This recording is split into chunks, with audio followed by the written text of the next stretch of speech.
Putin doesn't hate NATO because it's aggressive. He hates NATO because it exists.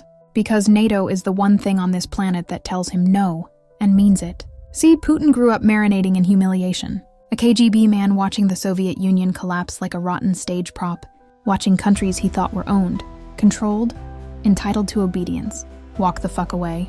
And instead of asking himself why they ran, he decided the problem was freedom itself. NATO is freedom with teeth, and tyrants hate nothing more than teeth they don't control. People love to say, but NATO expanded east. Yeah, because those countries sprinted toward it like people running out of a burning building. Nobody drags nations into NATO at gunpoint.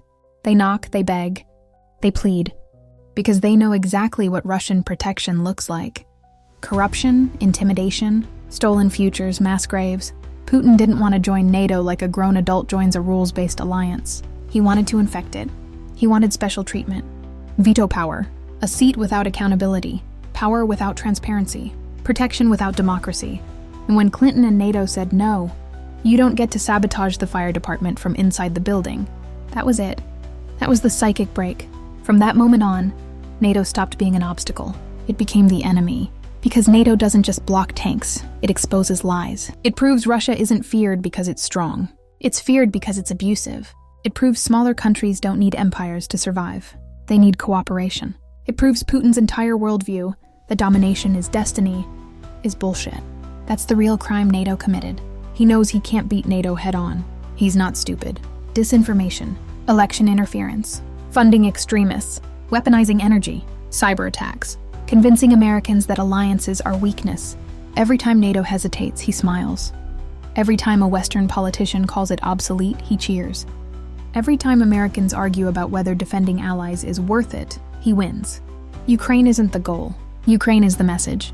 Because if Ukraine survives, if it thrives, if it chooses democracy in the West and proves you don't need Russian permission to exist, then Putin's entire myth collapses. Every stolen election, every poisoned dissident, every murdered journalist, every oligarch leash, all of it becomes indefensible. That's why he will burn cities to ash before letting Ukraine go. And that's why NATO terrifies him. Because NATO can't be assassinated. It can't be bribed into silence. NATO is a standing reminder that the age of empires is over. And Putin is a relic screaming at the calendar. So yes, until his last breath, his last ruble, his last useful idiot abroad, he will try to fracture it, weaken it, delegitimize it. Not because NATO threatens Russia, but because NATO proves Russia could have been better and chose not to be.